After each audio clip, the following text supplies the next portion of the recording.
Hello， 大家好，我是毛毛，我是 King。那在我们上一支影片呢，有提到，因为一套由李圣基欧巴所主演的连续剧《窥探》，而让我和 King 开始了我们的连续杀人魔故事寻找之旅。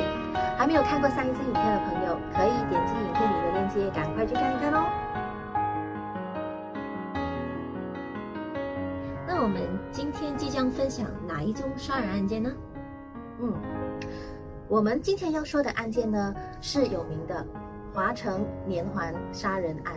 也是曾经被多部电影还有连续剧搬上荧幕的著名故事，像2003年的《杀人回忆》Memories of Murder， 以及2021年由李帝勋主演的《模范出租车》Taxi Driver。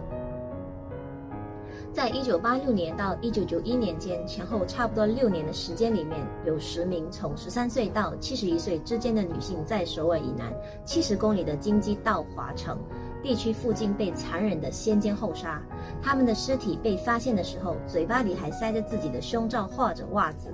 而有些受害者的阴部里面也被发现各种异物，一些还被雨伞、叉子或者剃须刀毁得面目全非。对，一切呢都要从1986年9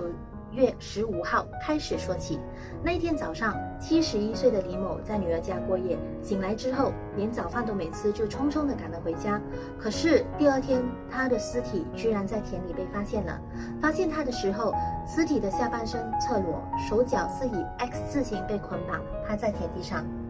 1个月后，又发生了3起案件。25岁的朴某和21岁的李某分别在回家途中失踪。几天后，两人的尸体被发现，手法如同一人所做，双手被胸罩反绑，头被盖上紧身短裤。朴某的胸口还有4处类似螺丝起子造成的伤口，其中24岁的全某是在遇害131天后才被发现。发现时，他的遗体已经腐烂，脸上也已被盖上内裤，死因也是被勒死。所以接着下去发生什么呢？1987年又发生了2起同样类型的案件哦。1988年又2起，1990年1起和1991年1起，再加上之前的4起案件，一共10个案件，10个死者。那因为受害者太多，而且被害的女生都是被先奸后杀，所以搞得那时候的韩国人民人心惶惶，而警方也面对着破案的压力。在侦查这起连续杀人案件时，韩国警方前后投入了200多万警力，调查了2万多人，比对了4万多份指纹，但是真凶到底是谁，迟迟都没有下落。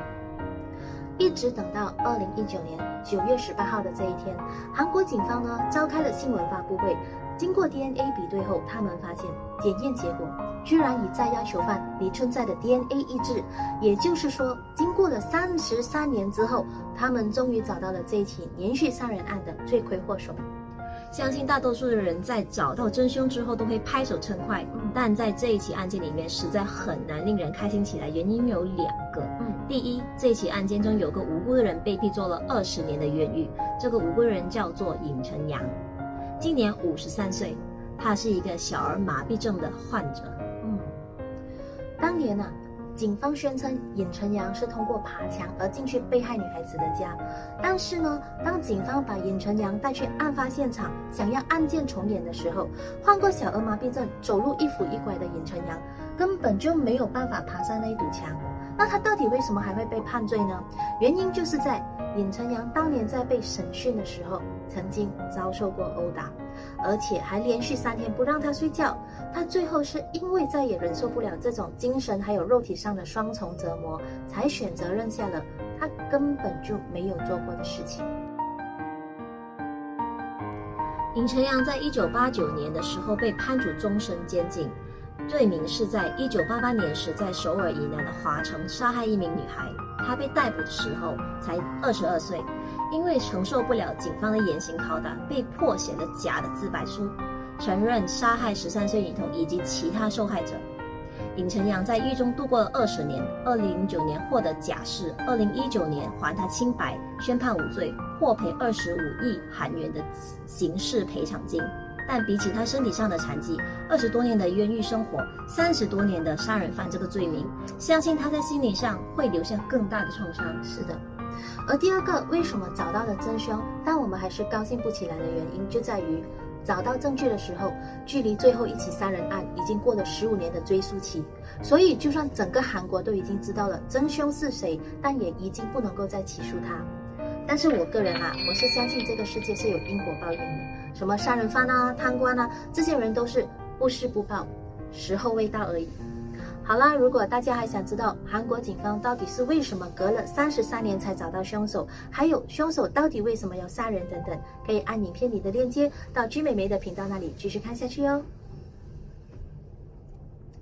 各位朋友，如果你已经看到了这里，希望你可以帮我的影片按个 like、subscribe， 也可以分享出去给你更多的朋友一起看。那我们下一支影片再见啦，拜拜。